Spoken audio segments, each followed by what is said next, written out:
शेतकरी बंधूंनो, राम राम. सर्व सोयाबीन उत्पादक व फळबागेचे, द्राक्ष असेल, इतर पिकांचे असतील, डाळिंब असतील, या शेतकऱ्यांच्या खास आग्रहास्तव आपण घेऊन आलेलो आहोत किसानपूरचा बूम स्प्रेअर.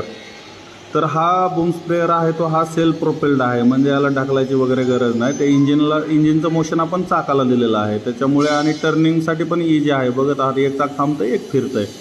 आणि चाकाचे ॲडजस्टमेंट आहे किंवा बूमची ॲडजस्टमेंट आहे ते आपण पिकानुसार दिलेली आहे. म्हणजे सोयाबीनमध्ये फवारत असाल तर तुम्ही 18 इंच, 20 इंच, 22 इंच सोयाबीनमध्ये पेरणीनुसार चाकाचे ॲडजस्टमेंट करू शकतो आपण. त्याच्यानुसार वरचं बूमचं पण आपण ॲडजस्टमेंट करू शकतो. तर डाळिंब उत्पादक शेतकरी असतील तर त्यांना ते बूम साईडला लागतंय, तर त्यानुसार आपण ते दोन साईडला 2 उभे बूम लावून ते फवारणी करू शकतो. आणि दुसरा विषय राहिला द्राक्ष उत्पादकांचा, तर ते बूमला आपण उलटं करू शकतो वरच्या साईडला, म्हणजे वरती द्राक्षाची फवारणी करता येते. यानुसार हे